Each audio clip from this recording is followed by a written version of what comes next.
ఇంకా మూడోది అంతర్గత వ్యవస్థలో కూడా ఎక్కువగా చంద్రబాబు నాయుడునే బలపరుస్తూ వెళ్తున్నారు. నిలదొక్కుకోవటం అన్నది మరి అసర్షన్ అంటారే, అసర్షన్ డిమార్కేషన్ అనేది జరగాలి ఎక్కువగానే.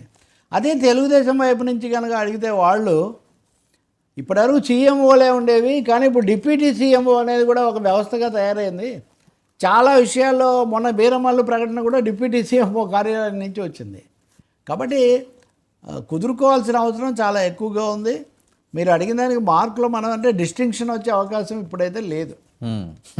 డిస్టింక్షన్ వచ్చే అవకాశం ఏమీ లేదు. సిద్ధాంతపరంగా అంటే ఆయన ఇష్టం అనుకోండి, ఎవరు ఎంచుకున్న సిద్ధాంతం వాళ్ళది. కానీ సౌత్ ఇండియా, దక్షిణ భారతదేశం ఇక్కడున్న నేపథ్యం, ఆయన్ను బలపరిచే వాళ్ళ నేపథ్యం చూసినప్పుడు సనాతనం అన్నది ఇక్కడేమీ విన్నింగ్ వ్యూహంగా స్ట్రాటజీగా ఉండే అవకాశం తక్కువ. తెలుగుదేశంతో తన ఈక్వేషన్ క్లియర్ చేసుకోవాలి.